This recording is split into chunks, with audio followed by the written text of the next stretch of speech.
Hello and welcome to Muppetsational, the UK's biggest Muppet Show podcast, hosted by three huge Muppet fans.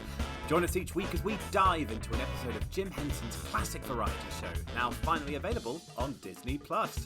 This week, it's Season 2, Episode 11, starring the balding funny man, Dom DeLuise.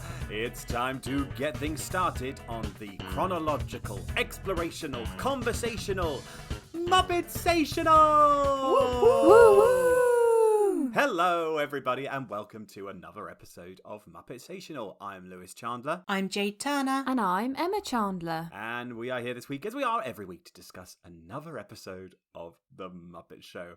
How are you both doing? I'm okay, although I was just moaning to Emma that I've had a nightmare setting up. This is my first time podcasting in my new home, and yes, it's very exciting, but it's also just, I don't know, it's much easier when you've got everything exactly how you want it and you're not having to move a load of stuff around, but I'm good, I'm comfortable, we can begin. Yes, I see lots of moving truck boxes behind you. Oh my god. Don't even talk to me. Like, Lewis, Rich has decided to put the bed up in the spare room, which is where I am today. I do not know why he's done that. It now means that the boxes have obviously been displaced from where they were in the corner of the room to now just everywhere in the room. So, Rich, whenever you finally get to this episode, which will probably be in about 2025, like, thank you so much for that. Really helpful. Really helpful. What a beautiful time capsule of resentment. We should get the Blue Peter team to come and dig that up in 5 years. And Emma, you seem to be coming through some sort of Vaselined hazy mist. I know, I don't know what's going on. I've gone into like 70s effects, so. How are you? Yeah, not too bad. Been busy. Sure, I'm fair Short enough. and sweet. Doesn't want to talk about it. Keep it vague. It's none of your damn business. How are you, Lewis? Not great, but it's fine because I told Peter I'd had a bad day and he bought me a bottle of Whispering Angel Rosé. Fancy. I know. Well, Peter also got a mid-year bonus, so Oh, congrats, win-win Peter. for both my sadness and for him. So I get Whispering Angel. That's nice, a mid-year bonus. That's a nice little summer treat. Isn't it just for all of us, and particularly me, with wine. Jade, why don't you kick us off with a little production information? Yeah, let's get into it. So this episode was originally broadcast on the 25th of November 1977. It was written by Jerry Jewell, Joseph A. Bailey, Jim Henson and Don Hinckley, and directed by Philip Casson. Emma, I know basically nothing about Mr. Dom DeLuise. What can you enlighten us about? I assume this fixture of the 70s. Yeah, so Dom DeLuise was a comedian, actor, author and chef, apparently. Wow. Yep, he began his career in kids' TV and then made regular comedic stints on the Dean Martin show. And then he also had his own show, and he basically was a frequent guest star on loads of variety shows in the 1970s. Obviously, he appeared in the Muppet movie as Bernie the Agent. Yes. He's appeared in quite a few different films and had collaborations with Mel Brooks, Burt Reynolds and Sidney Lumet. And in his later years, he was kind of more known for being a voice actor. And he did quite a lot of animated films with Don Bluth. Mm-hmm. And the films he did were An American Tail, All Dogs Go to Heaven, and he was the voice of Fagin in Oliver and Company. I feel like you two are going to burst into song Yeah, again. I nearly was going to burst into song now. Why should I worry? Why should I care? So yeah, that's what he did in his later years. And then he passed away in 2009. But I do have quite an interesting fact. His son Michael played TJ in Gilmore Girls. Oh, yes. Oh my god, you can so Yes. see that. Yeah. Great I fact, literally, Emma. when I Googled him and I saw, like, obviously, you know, does kids and stuff. And I was like, I recognise that guy. Clicked him in and I was like, oh yeah, it's TJ. I'm amazed you didn't have that ready to go, Jay. I as didn't our know resident that. Gilmore gal. I'm sorry. I'm letting the Gilmores down. Oh wow, that's so cool. That's okay. He's just gone slightly further up in my estimation. He comes from a dynasty. Yes. Yeah. That makes sense. They feel like they're cut from the same cloth, right? Like. Yeah, definitely. Definitely. Yeah. Oh, that's so cool that he's Fagin and Oliver and company as well. I can definitely hear it now that I think about it. Anyway. Well, shall we jump into the episode? Yeah, let's do it. So we go into the cold open, and somebody tell Armie Hammer because the Swedish chef has turned to cannibalism. I had that written down in my notes. That's a little pre-prepared joke for you. I was not expecting to see Dom DeLuise served on a platter being garnished while having a apple shoved in his mouth. It was really weird. Yeah, usually you have to pay extra for that kind of thing. Yeah. That's like behind the paywall kind of thing, usually. Yeah, exactly. Just like your strange feet. Yes. Thanks, Lewis. That better not be the new Judy. Your strange feet become the new mentioned every week of the podcast. We've moved past Judy's 100th birthday, so now we have to. We need a new thing. And the thing is 9.5 toes. 8.5 toenails. Okay. Oh God! So I got the number wrong and the bit wrong. Yes. Just, ooh. Oh my God. Anyway, back to Swedish Chef. What a shame heading into open-toed shoe season. Yeah, no, I just can't, Lewis. Oh, only espadrilles for Jade. I wear flip-flops around the pool, but that's because I figure that's like, you kind of have to. You scare the children. Run fast. Be like Jaws. They just hit dun, dun, dun, dun, dun, dun, dun, dun, dun, and they just I'm screaming at the pool. Oh, poor Jade. At least you can always get a deck chair, a pool lounger. just me on my own at the side of the pool, and then also in the pool because no one wants to be near my weird feet. It's fine. Right, we have talked about my weird feet long enough for this episode. Oh God. Yeah, this was, I think, maybe the oddest cold open we've had so far. Absolutely. I was not expecting that at all. And not even in like a funny sort of, like obviously it was a non sequitur, but it was so bizarre. Do you know what I mean?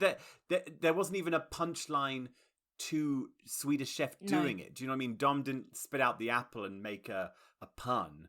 You know, it was just kind of a very random visual gag. And then we were into the opening titles.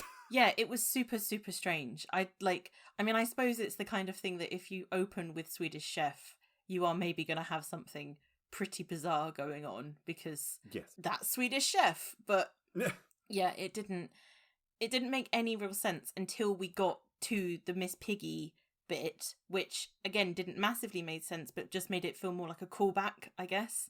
But I suppose so, but even that feels a very, I don't know, loose connection. Well, you're just repeating the gag more than anything, aren't you? It's not like you're not particularly building on it or adding anything to it. You're just doing the same thing again. So yeah. Obviously, we go into the opening titles. Some very psychedelic smoke coming out of Gonzo's trumpet this week. Sort of reminded me of the smoke that used to billow around Margaret Hamilton in The Wizard of Oz. Yeah, it's very thick. It did look really thick, and God knows what they'd used to make that colour as well. It was full on neon. I couldn't tell if they'd done some sort of additional colour effect to it, or it looked very strange. It was weird. It was very weird. I really liked Statler and Waldorf's button during the opening though of, why do we keep doing this? I was like, sometimes that's how I feel also. I hope this week isn't one of those weeks. Jade, come on, Beyonce told us they won't break our soul. Like, you've got to... And the good thing is that's going to be a relevant reference because we're actually recording fairly close to when we're going to release this one. Speaking of not a relevant reference, we go into the first number, which Piggy has managed to get herself the opening number by force, it seems, by threatening to break Kermit's arms. And we're treated to a an interesting number. What is the name of this song? So it's Don't Dilly Dally on the Way. It's a Mary Lloyd number. Yeah, I guess by the styling of it all. I was going to say, we got music hall Miss Piggy again. Yeah. We had to move away, 'cause the rent we couldn't pay. The moving van came round just after dark.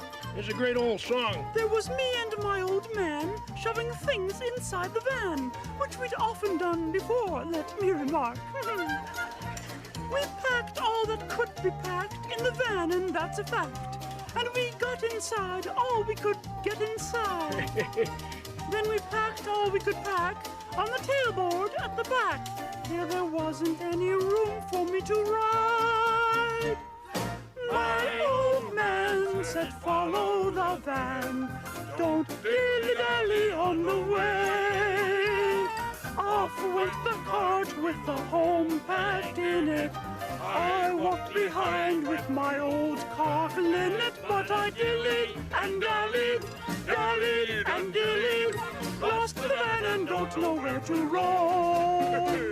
You can't trust the specials like the old-time coppers when you can't find your way home. I always find it really funny when Statler and Waldorf join in and do that, like the audience participation. It's just such a random thing. Yeah, I really expected Piggy to tell them to shut up. I really expected her to be like, hey, knock it off! And instead, we just get a fairly kind of...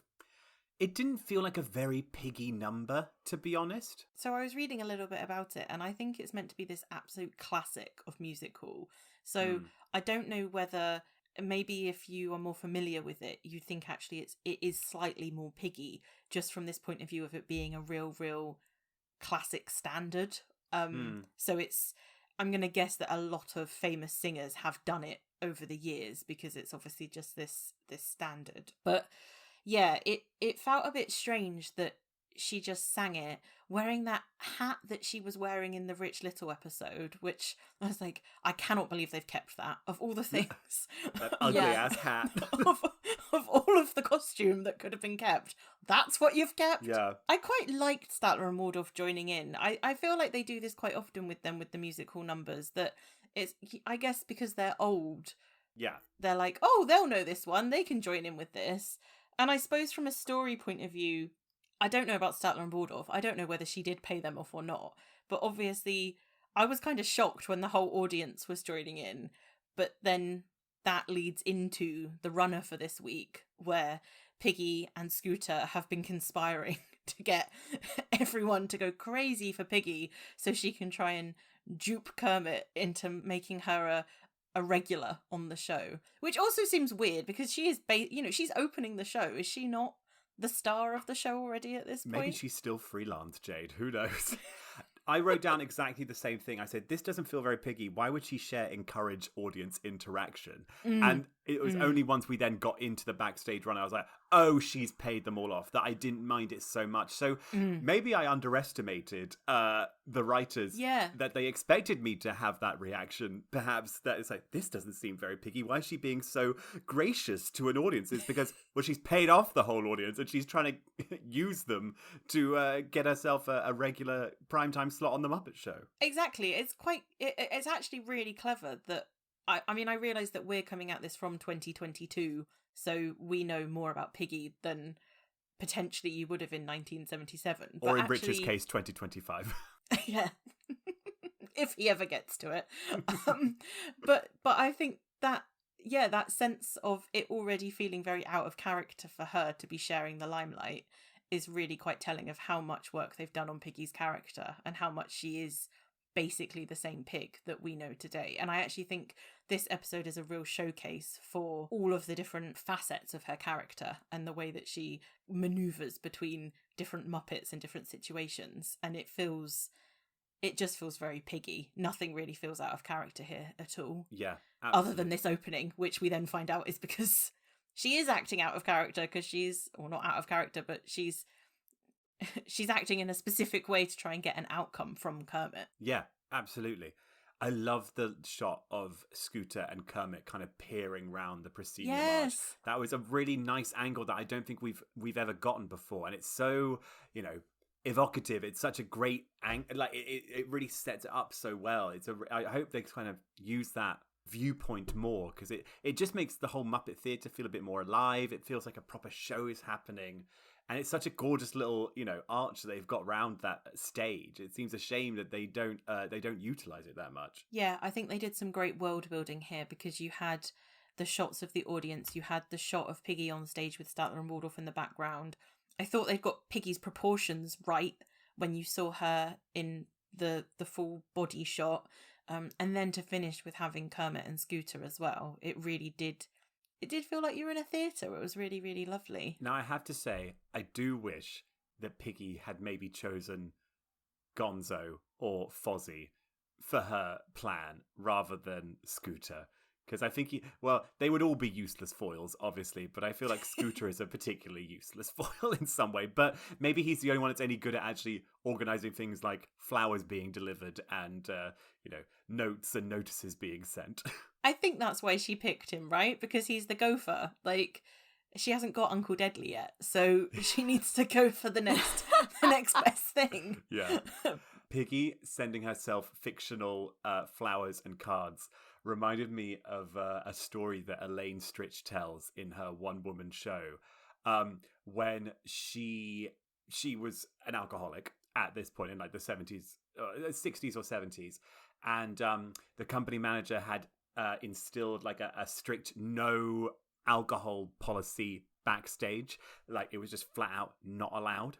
And to get round it, Elaine Stritch would send fictional good luck gifts to herself from people, bottles of champagne that she could then have sent to her dressing room, and then she couldn't be responsible for it because they were gifts. And she lists off little notes she sent to herself, and her favorite one she sent was "Give 'em hell, Judy Garland." There we go. And I we did don't have it. to mention the other thing. There we go. There we go. It's all good. Cast those 8.5 toes out. Judy's back. Judy's back, baby. She's back. Do we have time for one more?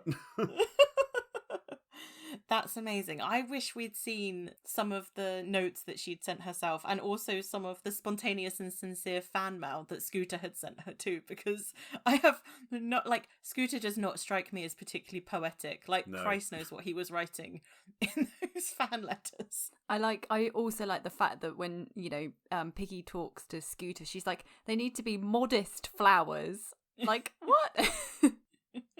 That's all part of the con, Emma. If it's too extravagant, it's too obvious. It's too obvious. You've clearly never you've never run a long con, Emma.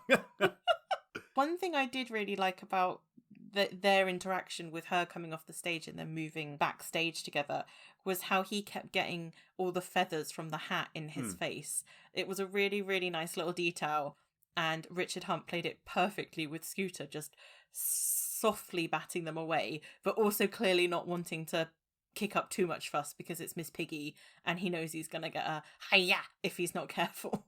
It was just a really, really cute little detail that, yeah, I just appreciated it. I thought it was really sweet. Oh, did you also both notice that when Kermit and Scooter are both first talking, and Scooter sort of says, "Oh, the audience loves her," and Kermit goes, "Oh, it's an easy house," that Rolf is in the background shaking his head like he is really unimpressed with the fact that Piggy is getting so much love. Yeah, I saw that and I was like, justice for Rolf. He doesn't need to pay anyone off, Emma. He's got talent. How dare you say that Miss Piggy's not got She talent? has charisma, uniqueness, nerve, and talent, Emma. And she's so modest and too. modest and meek. That's So we go into Dom's first sketch, where he's on the planet Kuzbane, and he's got the weird little pink fluffy murderloops, I'm going to say. Murdlerdops. Murdlerdops. I was going to make you say it because I thought you might struggle, but... It's like Murderlop. And he's kind of doing some wacky kind of like 1970s, I've landed on it, alien planet vibe, and he's got his little walkie-talkie, and he's talking back to the spaceship, and they're kind of like popping up all over the place and stealing his walkie-talkie, and we've got that kind of weird whistling steam back again as well. They love that. It's quite a kind of random sketch, and then we've got the whole bit where he falls in, and we've got like the fake hand with the watch. Which I thought was very well timed, actually. The hand section I Yes. thought was incredibly good. I can't believe we're going back to the well of the planet Coosbane. I think it's a deep well, Lewis. I think I've got a feeling they're going to be drawing from it for still some time to come. I don't know that, but I just feel like they love it, and they love making these little like alien Muppets. I love their little alien Muppet designs. I just can't believe we keep going back here. It just feels like, I don't know, it's like the Terminator franchise. Why do we keep coming back? There's nothing more here for us to... Nobody wants it. I wrote down 2 things that I feel like I want to share. The first is space equals zips, ? Why were there so many zips on his outfit? Because it's the future, Jade. Yeah, but what did they think you were going to do in the future that required that many zips, Lewis? Pockets. Space pockets. Pockets of space. Tools. Space. So many zips. So many zips. And then the second thing was that I felt like I quite enjoyed that it almost seemed like a reverse whack-a-mole. Yeah. That they were popping up That's and what hitting him. That's what I had as well. Yeah, like I like that. I like as a general concept, I think it's quite a nice reversal. Instead of the human doing whack-a-mole with whatever it is that's popping up, it's in this case the little murdler-dops getting their own back. It's not quite as punchy. Murderer-bop. I've had wine. Go on, Lewis. Murder a murderer-bop? What are they called? Murdler-dop. Medler-dop. Murder a medler-dop. Pretty good. Murder a medler-dop. I paid for elocution classes. As someone who speaks very naturally. Naturally. I'm from Tampa, Florida. I've said that on this podcast before. I can't say it again. If you could all see Lewis's concentration face when he was trying to say murderer, murderer-dop, that's my quite acting phase. Oh. I did think that Don was going to grab a planet from out of the sky when he gestured about. I think this sketch could have done with an accidental knocking into, Mercury or Venus with his hand and sort of trying to like smooth it down like Acorn Antiques. For me, it felt a little bit too long. Yes. As a general. Absolutely. It just kept going. But also it felt like it was maybe missing one last final twist. I liked that it finished with him having turned into a murderer-dop. With a Marge Simpson wig. Yeah, a little bit. But, like, I guess maybe something in between, as opposed to him just getting, I don't know. Like, it just didn't feel like it quite escalated in a really satisfying way for how long the length of the sketch was. Not to jump too far ahead, but I've got to be honest, like, with both of Dom's big sketches, they either felt overlong or somehow under-rehearsed or not quite sharp enough. There were little moments in it that were like that would work. So like, as we mentioned, the little hand gag that happened, I thought the timing on that was really sharp and really good. And then his little bit of additional business with his hand, his whole arm afterwards, I really appreciated and liked. But the stuff leading out to that, where he's just sort of blindly grabbing at the holes and missing them, and then with the latest sketch with the chaos kind of descending, it's really difficult with comedic chaos. It needs to be kind of like a dance. You need to have it timed out in such a way that it still feels like chaos, but everything is so placed and perfect. Otherwise, it just doesn't achieve anything unless you're doing something like a food fight. But even then, you want to have like the beat of the pie hits the person, they react, they look round, they throw the pie at the other person, that person ducks, it hits the other thing. Like, if you just descend into custard everywhere, nothing's achieved. No, I agree. I feel like this wasn't hitting the beats that led to... The pies weren't hitting the face. Yeah, exactly. The pies were not hitting the face. Yeah. And yeah, again, not to jump ahead, but yeah, I I mean, to be fair, of the two, I preferred this one to the other one, but we'll get to it. Yes. But yeah, yes. like Let's it's... not give away our that's good. Indifference too early. Yeah. We get a random little animal number after this, just a little 20 second drumming gag, which fine. I guess they were like, animals very popular, let's just pop them in and fill some time. Yeah, but you say they think animals really popular, but I feel like we've hardly seen him at all this entire season so far. That is true, actually. We haven't. We've had these other tiny little inserts with him, Mm. but like, I want more animal. Like, this is not enough animal. I'm sorry. Like, they need to up their animal game. I understand that Frank is very busy doing Piggy and Fozzie, but that is no excuse. Fozzie wasn't even in this episode until I right was going to say, yeah, there was like barely any Fozzie in this episode. Yeah, he just pops up right at the end and that's it. Yeah. So we could have had more animal, I think, personally. But this bit that followed with Dom in his dressing room with Miss Piggy, I think this might have been my favourite part of the whole episode.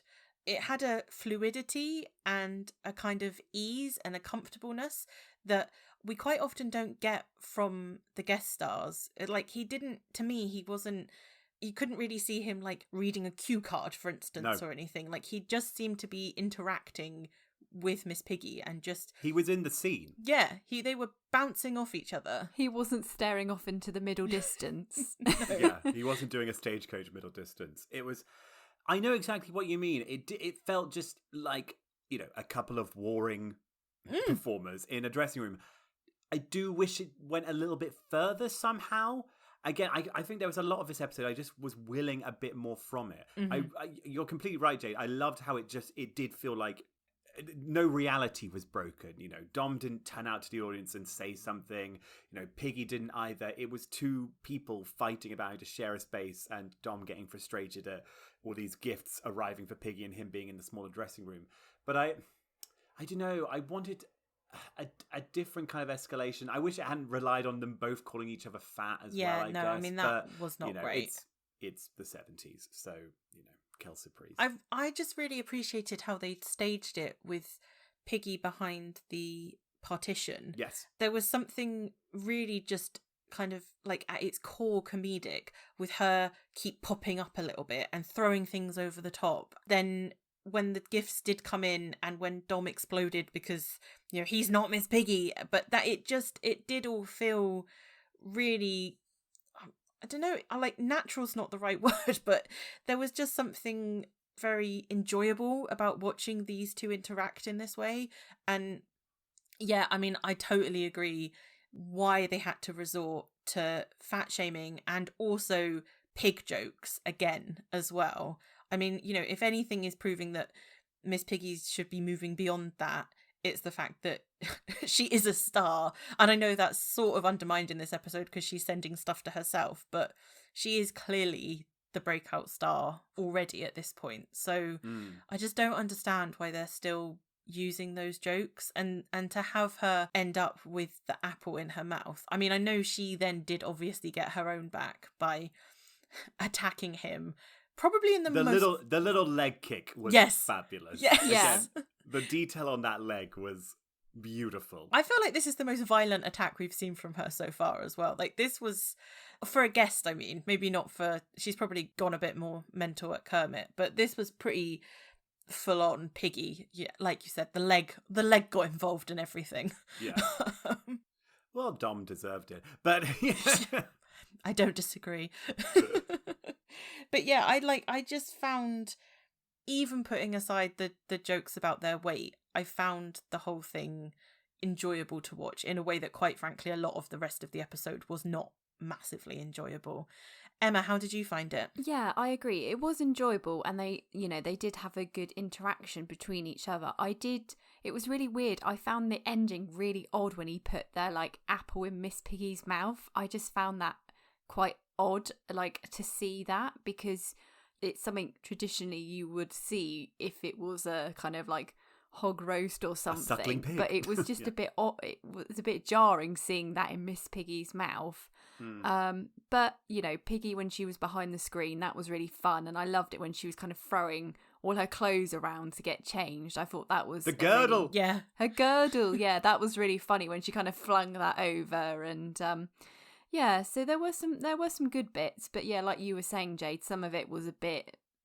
I was a bit like, The only thing I slightly wonder about, and this is more broad for the whole episode, I don't know if I got a great idea of like what kind of comedian or comedic performer Dom DeLuise is, because with other guests that we've had, either they're very like, they feel like straight stand-ups and it's like lots of puns, and there's a whole section where they almost, you know, they either do a bit of stand-up to the audience or impressions, or Kermit talks to them in such a way that he mentions their career and almost gives them some context. I don't feel like we really get that with Dom DeLuise, and I suppose maybe, you know, it's a case of in the 70s it would have just been a given. Do you know what I mean? Like they know who Dom DeLuise is, they know what his persona is. But it's interesting that when watching it from a 2022 standpoint, I come away from some episodes being like, I understand what the persona is of that celebrity or actor or performer that I hadn't necessarily heard of before.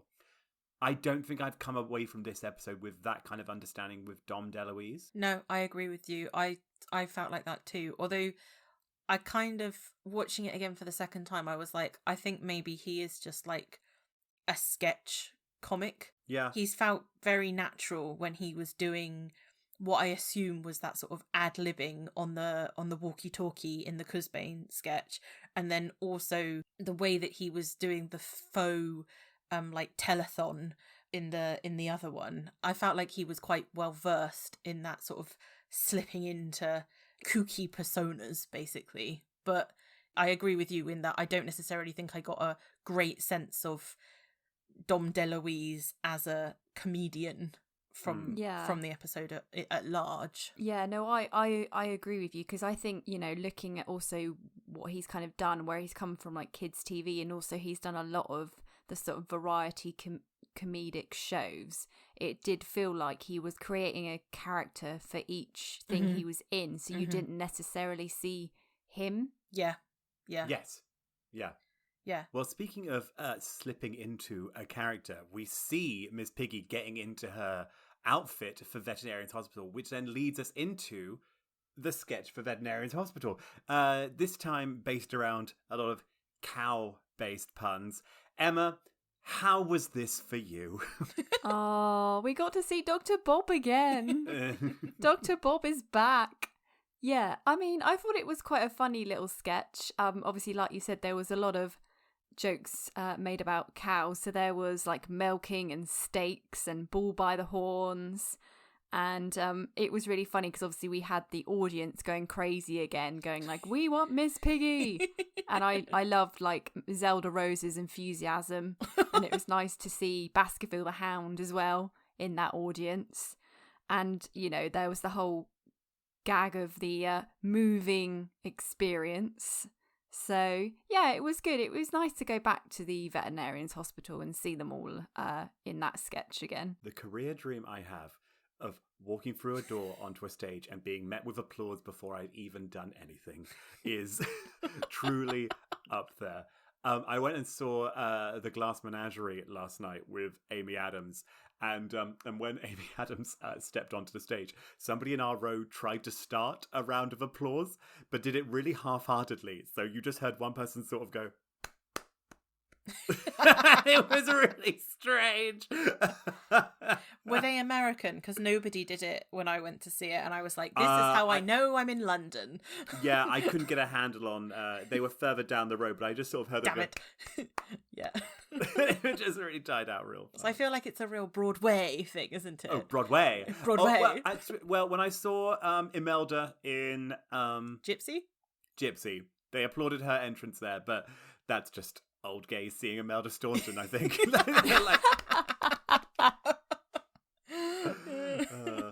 The Glass Menagerie, not worth it. I quite enjoyed it. Did you not? 3 out of 5. Yeah, I couldn't tell if it was a problem I had with the play itself, or the production or some of the choices they'd made. I liked Amy Adams, but I felt like it was all operating on kind of one kind of level, but maybe that's the part. So my mindset is like, I'd like to see another production of The Glass Menagerie and then decide whether the problem was this production or the play as a whole. Ooh, I don't know if they ever recorded the one that Katharine Hepburn was in. Well, if it was a TV movie, they probably did. Ooh, maybe see that one. Yeah, maybe. Yeah, it'd be interesting to see Katharine Hepburn play that part. My quibbles with it, I think, are from the play itself. As opposed to anything else. There's the whole, run of the plot in the second act. But that was the thing I had, without going too spoiler heavy, I felt like the director had made a choice about how that male character in the second act was going to be played. Mm-hmm. But then that plays against what the play wants you to think about him and the disappointment we're meant to feel. There was just a few odd choices that I wasn't quite sold on. And I also thought the son should be gay because he's obviously like a Tennessee Williams stand-in. So why are we not making him an effete man? Why are we just making him like kooky? But anyway, what sort of boy goes to the movies every night? A little homosexual boy. That's who it is. Anyway, sorry, this is not the Glass Menagerie podcast. That would be the shortest podcast going, I think. Or as Amy Adams said it, the Glass Menagerie. I went with my friend Steph, and there was a couple of line readings that Amy Adams had where we just kind of like gripped onto each other because it was just so like southern and camp. Like, look at that glass menagerie, or I wore this when I left the cotillion. You have the sentimentality of a metropolitan star. We're just like, this is so camp. Interesting talking about a star on the stage. Did you both notice that at the end of Veterinarian's Hospital, Jerry Nelson's voiceover didn't refer to Miss Piggy as Nurse Piggy as it usually does. It referred to her as Miss Piggy, and I wondered whether she had also paid off the voiceover announcer to use her stage name instead of her character name. I bet she Jade, did. You are playing some 3D chess right now, Jade. Like, you're just connecting all the bits dots and bobs. All the dots. All the dots, all the bits. All the bits are coming together. Yeah, I was like, she's Nurse Piggy in Veterinarian's Hospital. What's going on? But yeah. Shit, Jade. That's a real. I'm genuinely. I don't know if it's the Whispering Angel or but I'm genuinely very impressed at you noticing that. Oh, I heard it. Kudos. I heard it straight away. I was like, oh, she's Nurse Piggy. She's Nurse Piggy. Yeah. Anyway. Oh my god. Yeah. So wow. I think I'm genuinely impressed. I think Miss Piggy's pockets do runneth deep, and they do, don't they? Yeah, but two Muppets who I don't think maybe even have as much as a couple of pence to rub together, because I probably wouldn't give them any change if they were busking these on the lousy beatniks. Yeah. Oh my god, this UK spot, what was this? I mean, I'm going to show you what I wrote on my notes. I don't know if you'll be able to see it. It just says hippies and then nothing. I felt like Taylor Dosey in that episode where they make the Museum of Stars. It's like, these freaks moved to Star. I'm not going to lie. I think after the first 15 seconds where I realized nothing else was going to develop, I just picked my phone right up and was scrolling through tweets. I was going to say, I am seen. also going to admit I did fast forward it twice. So the 2 times I watched it. Oh my god, so am I the only person who's actually watched Henrietta's Wedding in full? Yeah, you're the only one. Or at least kept your eyes on it, I guess. Emma, you fast forwarded it the first time. Even I've never done that. Emma was like, these damn hippies. Emma went full Richard Nixon. Yeah. She was like, I will not watch this. Didn't know you had such a busy schedule, Emma. Didn't know you had such a low tolerance for hippie culture. Emma hates the beatniks. That's on a t-shirt. There's your line for this week. And Emma hates beatniks. Great. I mean, it went on, and there was nothing particularly interesting to it at all. I mean, honestly, should we just skip Yeah. it? Like, what's there to say? There's nothing to say. No, there really isn't anything to say. Let's move on. Great, I love this. Oh my god. Only because I have to edit this week's episode, so I'm like, cool. Cut. Okay, Emma, go on a 10-minute ramble just for Lewis. Okay. Yeah, and watch me crop it right out. You'll see Emma go to breathe in to start it. We'll be like, okay, what's our rankings for the week? So what's this number from Dr. Teeth and Electric Mayhem then? What's this song? Don't blame it on the dynamite. By whomst? By Donald, George, Sam. Now, it says Bewley, as we would know it, but it's probably... Booliu? No, like, don't they pronounce it different in the States? Bowley or something. I'm just going to start calling it Booliu. But anyway, it's an original song. Oh, for the Muppet Show? For the Muppet Show, Oh, I yeah. assumed it was a cover. No, it's an original song. Oh, fine. It's an Electric Mayhem original. Oh, If you ain't been dancing lately, don't blame your shoes.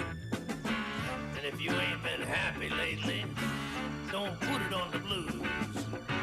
Don't blame the dynamite if you can't light the fuse. There's a party all the time for them what choose. The end is my romance and came with football on TV, really. Why, he ain't took me anywhere since 1963. Her hair is in the closet, her teeth are on the shelf.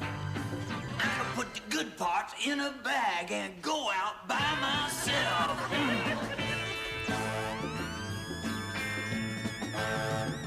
I wonder if they ever brought out an Electric Mayhem album. I think this was on, I don't know if it was on an Electric Mayhem album, but I think it was on, like, you know, all the Muppet, or some of the Muppet Show albums that they did.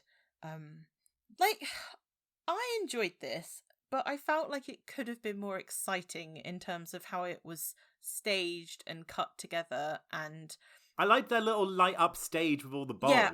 I was just about to say, I really liked the lights. I thought the lights were very cool, but they were all really separated from each other. So it didn't really feel like they could particularly like jam out together that much. And there were some quick pans, which I thought did feel quite rock and roll.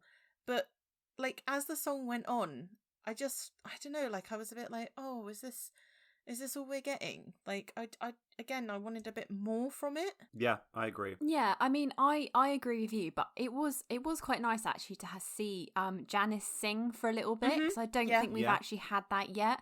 And I was like, yay, go Janice! And she sounded right. It had like a very sort of 70s disco tech kind of feel to it, didn't it? Their set. Oh, discotheque. Yeah, I was like, Emma, I don't think this sounds like disco or techno. And I was like, oh, you mean discotheque, like as in the place. I thought you meant two words as well. I gotta get snappy on my word delivery. Yeah, slurring her words. Somebody give her a chocolate bar quick. She's I flagging. was gonna say, I've probably had too much carbs. That's why I'm slurring. Wine is a carb. Butter's a carb. It was really nice to see Janice and to see her singing. And I did, when they got near the end, they were all going quite crazy, albeit on their own. And they were really, really shaking up. And like, yeah, I mean, it was just nice to see Electric Mayhem, because again, we've not seen them tons this season. So fine. But I feel like we've definitely seen more enjoyable or more engaging performances from them before. The bulb light set did remind me of one of the set layouts they have for ABBA Voyage. Oh, really? Yeah, when they're doing... they have a big, like, sort of semicircular bulb section when the avatars are performing. And it's all just, like, flat. Like, not to be like ABBA has enough money, but if you want to go and have, like, the craziest 90 minutes of your life... Go watch the ABBA holograms. It's absolutely freaking nuts. It's amazing. This time tomorrow. Oh my god! I can't. I want to hear all your thoughts. I loved it. And I've had an email to say that they're doing some special stuff over the weekend because it's Pride. So who knows what's going to happen tomorrow night? Something special is going to happen. I can't wait. If you, as a cis heterosexual person, get some goddamn ABBA bonus stuff just for being there. It's happening, Lewis. This is stop taking up space. You could have booked to come this weekend. We forgot when Pride was, okay? Yeah, I got this email that was like, if you want to show your support for Pride, you might want to wear some makeup or some face paint or dress up. Although I did also see on their FAQs, I was checking the FAQs earlier, and basically you're not allowed to wear an afro wig. And it's like, we will confiscate afro wigs. You cannot go into the arena with them. So if you want to show your Pride support, you can do anything except wear an afro Yeah, well, wig. people should not be doing that. No, it was more the fact that they felt they needed to call it out. I worry how much precedent was Yes. set in the first few weeks where they were like, we're going to take these away. Yeah, how many people did they have to turn away at the door Yeah, who had turned up in an afro wig? I've got to say, it's a very interesting crowd at the ABBA arena where it is gay men over 45 and then, like, straight couples in groups in their 50s who are going for their big night out. And at one point we did find ourselves in our group behind a couple of Karens who were just like bopping together, who then insisted that we were bumping into them when we're like, no, you just keep shimmying backwards. Like, how do you know? And they're like, we're level with each other. It's like, that's not how that works. Did you not say, well, you're shimmying at the same rate then, aren't you? Oh, we were too busy trying to watch the holograms, so we just like moved out the way. Yeah. Well, anyway, I look forward to seeing the Electric Mayhem set tomorrow evening. Yeah, I do. It's a good. Oh, you're gonna lose your damn mind. Oh, and if you want a point to go out and get a drink, whenever there's a little section where they do, like at a big concert where the main artist goes off and does a costume change. Yeah. They have a couple of videos that are literally like the kind of videos you would have in a big gig. Oh my God. So whenever you see like a Nordic girl going on a quest, the first one's to Eagle. That's a time you can go out and get another drink or go to the bathroom. Yeah. Okay, thanks, Lewis. There's a little hint for everybody at home as well. If you Everyone else coming I to... always find it really weird when they have like the 20-minute instrumental, like... It's not 20 minutes, Emma. It's like Yeah, how 3, slow are 4 they minutes. changing? They're rebooting the next set of processes. Oh my God, I am genuinely so excited. I'm like, I know it's gonna be amazing. And when I got the when I got the email about Pride, I was like, oh my God, who's gonna be there? What are we getting? I know, when they do Gimme Gimme Gimme a Man After Midnight, we were sort of screaming like, bring out the Madonna hologram. Alas, nothing happened. No, it will be coming soon, Lewis, I'm sure. It will. Is there anything we want to say about this second backstage scene with Scooter and Piggy up on the balcony doing their little, I don't know, scene for Kermit? I mean, all I wrote is, get a better con artist than Scooter to do your scheme. Yeah, I mean, Scooter's line readings were truly spectacularly awful. There is a reason he is a backstage Muppet and not an onstage Muppet. It was very funny. I thought Kermit's reactions were really good in the foreground because he was clearly listening, but he was also trying to play it kind of cool. And then Miss Piggy was throwing herself around as well in a beautiful Miss Piggy manner, which was really great. But I mean, I like the fact that Scooter sold Miss Piggy out so easily. It's just so disappointing. God's sake. He's a scab. I really dislike him. I just really do. He didn't even hold any of it back. He told him absolutely everything, wasn't he? Exactly. He's such a little turncoat. He's such a little bitch. I really don't care for him at all. Emma, what are your feelings towards Scooter at this point? He's a little punk bitch. He's getting taken out. God. He's getting taken out. Wow, the angels are whispering. Sorry. What's happening? Yeah, I mean, I think it's kind of... He does give Piggy up pretty quick, doesn't he, really? Yes. As soon as there's any talk of money, Yeah. it's always money with Scooter. Like, you just dangle... Like, I swear you could dangle a $1 bill in front of him and he'd do absolutely anything for it. Just like his uncle. Speaking of things I don't like, this second Don sketch, which was a telethon / chaos / feeding 3 strange Muppets. Emma, did you like this sketch? Did you not like this sketch? Give me your thoughts on the thing. I mean, to be completely honest, to start off with, it was quite funny. It had a kind of good pace to it. But then when it just kept going and going and going, and I feel like it lost its way a little bit. It just kind of got a bit too crazy, and it got a bit shouty, and it just wasn't funny at the end. I mean, there were a couple of good lines, like where he was kind of saying, oh, it's like tax deductible if you donate to the Shepherd's Institute, I think it's called, for animal protection. Yeah. But yeah, and again, I do feel like this one went on a little bit too long as well. The initial setup where he introduced the Institute and said it was a fundraising drive, and we saw that it was Mean Mama and Dog Lion, and then a baby dog lion? I don't really know. Who knows what that little hell demon was? Like, puppy send lion? that thing back to the upside down, baby. Like, that does... Be gone. Be gone. To start with, I felt like I was going to be more on board with this than maybe the Cusbane one. But yes, same. Then it just, exactly as you said, Emma, it just descended into absolute madness. I wrote down cacophony because it's the only way I could actually think to describe it. It was so loud, and as you were talking about earlier, Lewis, like, there was no sense of like, oh, now we're going to watch Mean Mama and Dom do something, and now we're going to watch Dog Lion and Dom do something. Like, you heard all of it all the time, constantly, and it was just getting louder and louder and louder. And it didn't feel like at any point anybody had gone, oh, maybe we need to tone this bit down or have a bit of a rise and fall in terms of the tension. Or I honestly, it was a nightmare. It was an actual nightmare. It was horrible. It was really horrible to watch. It just got really lost and muddled and vague and assumed that just non-specific chaos would be enough to carry it through. Now, did I want to hug Dog Lion? Absolutely.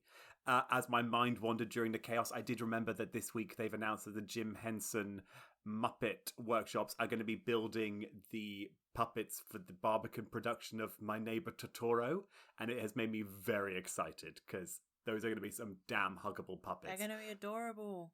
I can't wait. Yeah. I really can't wait. It's going to be so cool. Yeah, it just all felt under-rehearsed. I don't think they'd rehearsed this at all. I think they were just like, let's just go for it, and we'll just make it up as we go along, and we'll all pile in, and that will be the big conclusion. It's just like a big Muppety mess of a ball with Dom DeLuise in the middle. Like, done. And I also think it was a waste of Dom DeLuise, to be honest. It doesn't give him much to play with, apart from being harried and a bit panicky, and then just overcome with chaos and fluff and being hugged / eaten. He doesn't really get to land any proper gags, apart from the couple that Emma mentioned. I'd sort of be a bit peeved if I got given this sketch as a performer. I'd feel like it was just, I mean, you could give this to anybody, and you could give it to a comic performer or just, I don't know, a singer or anybody. And the effect, the sort of the effect of the sketch would still be predominantly the same because it's just descending into non-specific chaos. So why waste a clearly a good comedic actor on actually a sketch you could just give? I mean, you could have given this to Twiggy. Do you know what I mean? And it would have been pretty much the same. She was too busy with her Muppet funeral. No, I was thinking of that weird, lifeless, farmer Muppet. Oh, yeah. God, I forgot she was releasing her country album at that time. Yeah. I was right. Yes, we know. You were right. Emma, I love you just piped up for that. Yeah. Emma can sometimes sit silent for 20 minutes, but God, but if Emma's got some kudos coming out, she's like, I was right. If there's a moment where she can go, she's taking it. Believe me, I have 29 years of anecdotes that point to exactly the same thing. So we go into the final backstage scene where I've written down in my notes that Piggy has been hoisted by her own pigtard. Oh, very good. Thank you. I'm here all week. I mean, it's a very... I like Kermit's plan to sort of flip around and say, okay, fine, you'll let go. Yeah, I mean, it's the only sort of conclusion I guess you could expect, really. Because we're too early for Kermit to actually admit his feelings for Piggy. / does he even have them at this point? So it's clearly got to be Piggy coming down a peg or two. Ooh, that was difficult to say. Piggy coming down a peg or two. that can be your new warm-up. I mean, I'd have a job to be warming up for, Jade. Could do it for the podcast. The look Lewis is giving me currently. It is the only conclusion to this storyline, isn't it? And I guess they also wanted to have the big scene of Piggy throwing herself at Kermit and begging for the job back. The theatrics of that are enjoyable to watch. I did think it was quite mean of Kermit to say that he'd take her back, but for a pay cut, half the money? Half the money, yeah. Because I remember. Do you remember when I said this to you, Jade? I was like, yeah, Kermit's a bit mean in this episode. Well, clearly, if Piggy's got enough money to be paying off an entire auditorium and be sending flowers and fruit baskets to herself, I don't know if she's got some sort of wealthy benefactor somewhere, you know, in Frank Oz's, like, sordid backstory for Piggy, whether she's being, you know, bankrolled by some, I don't know, sugar piggies or something, I don't know, like, sugar hogs, like, maybe, I don't know, but yeah, the idea of, like, we're going to keep you humble by cutting your pay. It's just, it's not the best lesson. It's not very girl boss, you know? No, it's really like, yeah, I don't know. It feels very, very of its time that she, not only does she get punished in that Kermit's found her out and then plays a trick on her by saying, okay, I'm going to let you go. But then the punishment lingers on into the future because she's going to have her pay slashed. Like, I know. It's really cruel. Got to keep those second wave feminists down, Jade. Can't give them any ideas. Obviously. Yeah, I mean, I guess the ERA, well, not that the ERA's ever been The passed, ERA, but it's we're like... getting Phyllis Schlafly involved. Well, maybe I Kermit had cannot Phyllis believe on I just the phone. pulled the name Phyllis Schlafly. Like, well done. I haven't watched that show in a year, Very good. and there are people who I work with whose name I can't remember. Yeah, but that's the power of Kate Blanchett. Like... Kate Blanchett, yes. Oh no. To be fair, it's only one new guy at work whose name I can't remember, and I was like, John? And then my friend, my other work colleague was like, his name is Ed. Oh my god, it's not even a J. It was like, it was a one-syllable name, and it was the first time I actually met him in person, but yeah, not great. Well, next time you see him, you can call him Phyllis Schlafly. I think I'd know if I was working with Phyllis Schlafly. Yeah, that's the name. I'd be wondering why I'm sending out like so many. I'm working at a typewriter for 9 hours a day and sending out lists. I'd be like, this doesn't feel like event coordination. Well, I suppose it is. Oh my god, maybe I am working for the ERA. Wait, is that the good or the bad people? The ERA is good. It's the it's like the stop the ERA. I can't remember what they were called. What were they called? Oh, I can't remember. Hold on. What a fun show! I thought about that recently. I was like, what an odd time of lockdown that was, where I just watched Mrs. America. Let me look up what it was called because it's just funny. I'm sure it had a awful name. The Eagle Forum? Oh yeah, that's what it was. Yeah. Anyway, she was a terrible person. Wasn't she just? Absolutely vile. Anyhow, moving on. Life is a funny thing. Sometimes you laugh and sing. Sometimes you grumble and cuss. Right? But either way, what do we care? We got us. We have our ups and downs, our share of smiles and frowns, but through it all we don't fuss. Why? We got a special thing going, Piggy. We got us. Some people like to go through their life single. Oh, that wouldn't suit us at all. That's right. Why sing a melody as a soliloquy when it's more fun to be harmonizing. Look, it's your friends. People may say we are crazy the way we are, that we won't even discuss. 'Cause what we got they can't smother. We trade our life for no other. They only got one another, but we got us. So we go from Kermit and Piggy into Dom's last number, and he's in his little suit stood on the stage, and he's going to do his little song, We Got Us. But then Miss Piggy comes on stage and she's all upset. He's like, we need to like cheer Miss Piggy up, so we're going to sing a little song. And then it's quite sweet because all the group come up and you've got Fozzie and Janice and Gonzo. His only appearance since the opening credits. There's very few Muppets in this episode, actually. There's quite, Main yeah, Muppet. I think it's quite a nice little ending for this show. What I quite like about it is that both the opening number and the finale tie in with the backstage business. So Yeah. obviously you've got the opening number, and then that immediately goes through into finding out about Scooter and Piggy's plotting, and then at the end Dom invites Piggy out as a way of cheering her up because he knows what's just gone on with Kermit. So I feel like there's a lot of good story work, and like that sense of fluidity is really there, and that enmeshing of the backstage and the onstage business is all working. But there's just something about this episode at large that just isn't working on. It's lacking. Yeah. It's just lacking Yeah. in the big sketches are Misses. vague Yeah. and yeah, not worthy of clearly a good committed comic performer who's trying the best he can with some kind of shoddy material.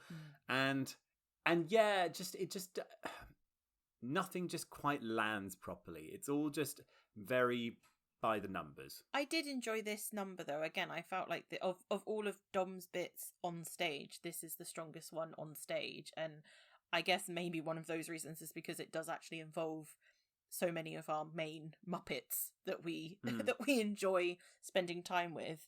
And I thought the song was quite cute. It's from Golden Rainbow, which is the musical that I've Gotta Be Me is also from. So Oh, interesting. Yeah, I liked the way they all piled in and everything. But yeah, it feels just like too little too late. It also begs the question of, was Dom going to always sing that song? And if so, who was he going to address it to? And who was he going to sing it with? Yes. Was he going to do both parts of that duet? Or was Janet waiting there because she was going to sing it with him? And then Piggy just comes on, upset, onto stage. And then just, makes it all about her. Which, fair enough, been there.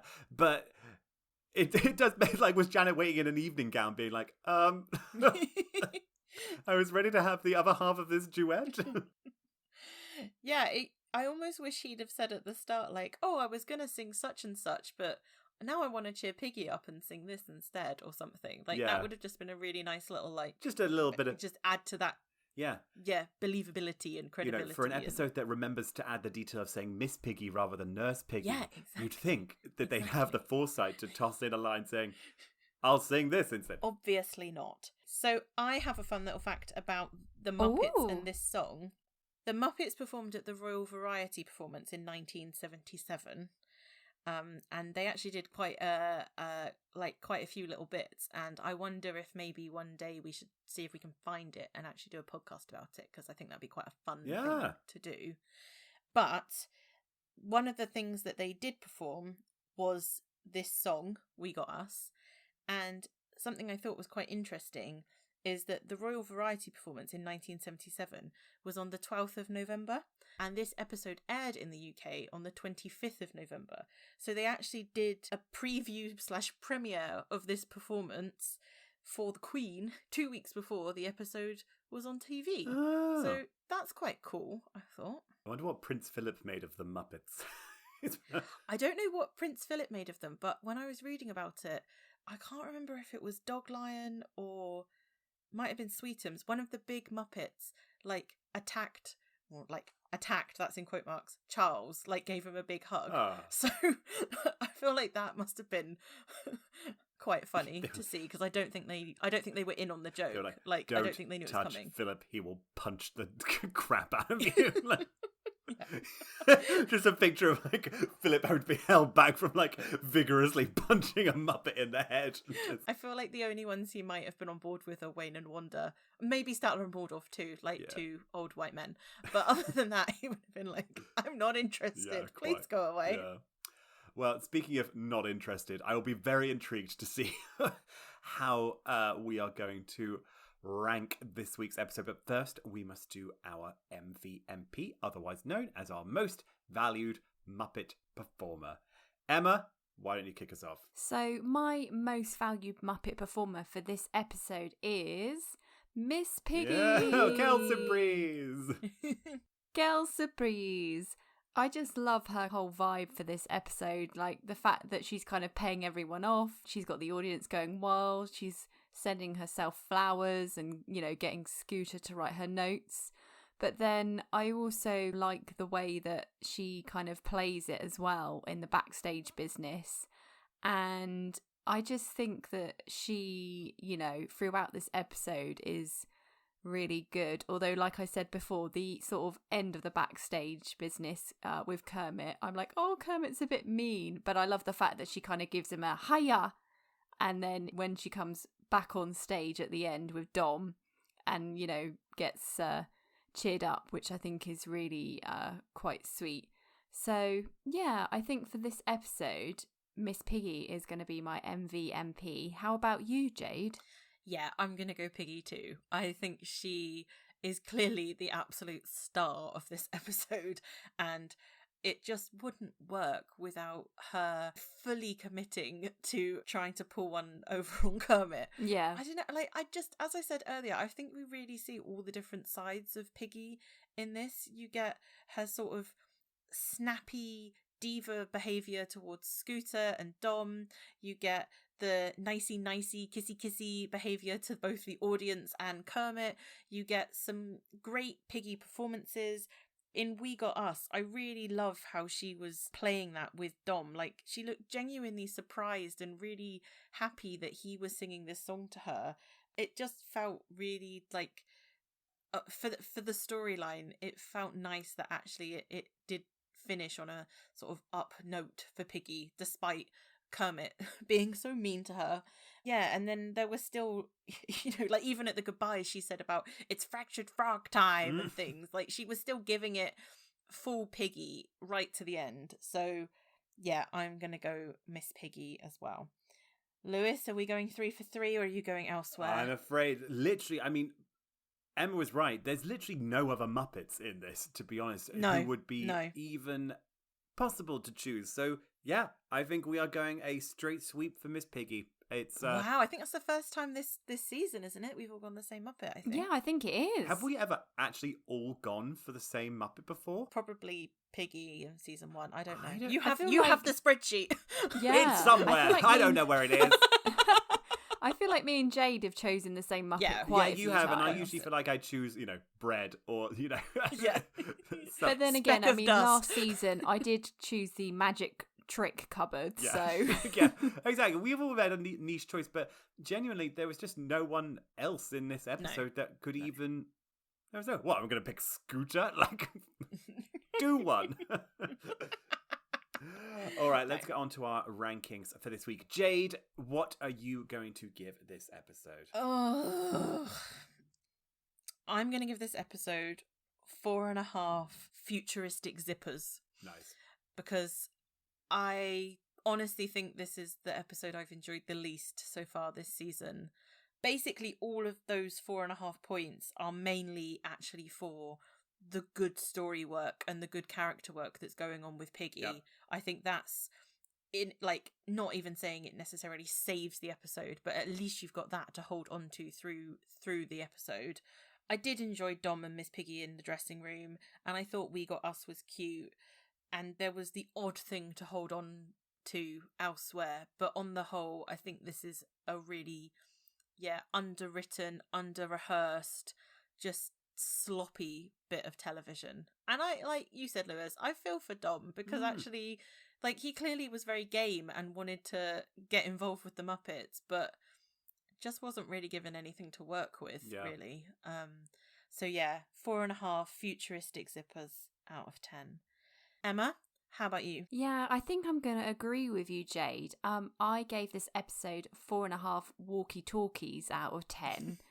And pretty much the same points that you said, to be honest. There were some nice bits with Dom and Piggy, but to be honest, anything else that was around it just didn't really capture my attention. It just wasn't like the best songs or sketches that we've seen so far in this series. And I do think that a couple of the sketches just went on a bit too long and there wasn't the payoff there. So I think for that reason, that's why I've gone for 4.5 walkie-talkies out of 10 for this episode. How about you, Lou? I'm probably going to go even lower than you both. I'm going to go for 4 lousy beatniks out of 10. I was going to say, I do have an alt that I was going to offer you, which was spontaneous and sincere fan mails. But I quite like lazy beat. 4 lousy beatniks holding lousy beatniks is good. Spontaneous and modest fan. I didn't listen. It's just such a nondescript meh episode of The Muppet Show. Great to have a lot of Piggy, but actually everything else around her is so weak. I feel sorry for Don. None of the songs are particularly engaging or exciting or, I don't know, differently shot than anything we've seen before. The sketches are vague. The plot is fine, but, you know, it's all just hurtling towards one direction. It's just all a bit something of nothing, really, which is a shame because when you have a talented performer like I assume Dom DeLuise is, when you're building a whole plot around Piggy, these things could sing. And the one scene that we all really liked was the Dom and Piggy scene where they were just acting, you know. Always love a scene between a Dom and a Piggy. And on that note, Jade. Well, I'm just going to write down my line for the Twitter. Lewis loves a Dom and a Piggy. A Piggy. How many times are you going to say it? Enough times to make you both incredibly uncomfortable.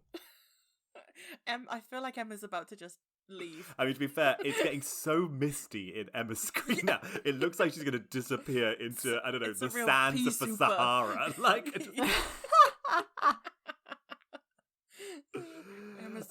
Jade, why don't you try and fan some of the sand away using that big heavy copy of Muppets and Men as we go over to Jade's book club for your reading. I've realised I haven't announced my outfit for the week, so I'm just going to say Dom DeLuise's spacesuit with all the zippers. Oh my god. What are you putting in those pockets? Never you mind. No, I do mind. If you're going to have that many pockets, we need to know. We need to know at least one thing. Well, to be fair, a friend of mine did bring poppers to the ABBA voyage thing. Then we had a little huff of that during Dancing Queen. So that was, I gotta say, holograms plus poppers. You're just like, what's happening? So you're wearing the futuristic zipper romper and putting poppers in the pocket. Yeah, popper romper, baby. Oh my god. Romper popper. Poppers are legal. They are used to clean VHSs. They are sold at corner shops. It's all legal. Just wanted to put that confirmed in and I'm editing it so it can't get cut I was going to say, I maybe would edit the popper bit out. Emma, poppers are legal. It's fine. You can literally buy them from a corner shop. You could buy them over the internet. Not that buying things over the internet implies that they're legal, but you know what? That means nothing. Yeah, okay, but they are legal. Now I'm becoming a popper advocate. Poppers. Poppers. They are legal. They are. All right, Jade, book club? From poppers to book club. I have nothing because I had to sort this room out and I have nothing. I have the book. Should we just, why don't I flip? You two say stop and I'll just flip. Are you kidding? Oh, are you kidding? You haven't got anything. I No, have nothing. this is perfect. Jade, look, this means I have even less to edit. No, book club's cancelled this week. Thank you so much for listening to Muppetsational. If you've enjoyed the episode, please remember to subscribe, rate, and review, as it really helps spread the word about the podcast. You can follow us, I'm doing this off the top of my head, on Facebook, Twitter, Instagram, TikTok. We are at Muppetsational. You can contact us. We are hi-ho@muppetspodcast.com, and you can find out more about us and the podcast at muppetspodcast.com. I did it! I did it! I learned my lines! And on that note, I invite you all to have your own celebratory poppers as I've been Lewis Chandler. I'm going to see ABBA tomorrow. I've been Jade Turner. Oh my And god. I've been Emma Chandler. Jade, that's what they're going to give you at ABBA Voice. That's Yes, for the pride. That's the free gift for they're gonna be. It's gonna be super poppers, super trooper poppers. Do you know what? I have seen the set list and I know they don't play Super Trooper, and I'm so upset. So if we get a bonus special Pride Super Trooper, I'm literally. But what if they make you huff VHS cleaner? I'll do it, Lewis. If it means I get to watch Super Trooper, I'm there. I love that song, and I'm so sad it's not on the set list. Nothing like a bit of ABBA peer pressure. I'll do We it. will see you next week on another episode of Muppetsational. Bye. Bye.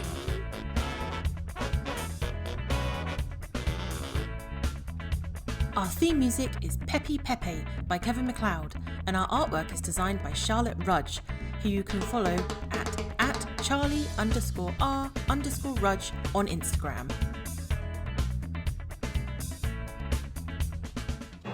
That was a funny show. Yes, it was. I wonder if they meant it that way. Oh, I was replying to a friend on Twitter yesterday because they did the quote, we know what art is, it's paintings of horses. And I just commented underneath, choreographers and puppeteers, clones, video artists. And it's my impression of Drew Barrymore's impression of that dead lady. We could probably cut this. It probably doesn't need to stay in.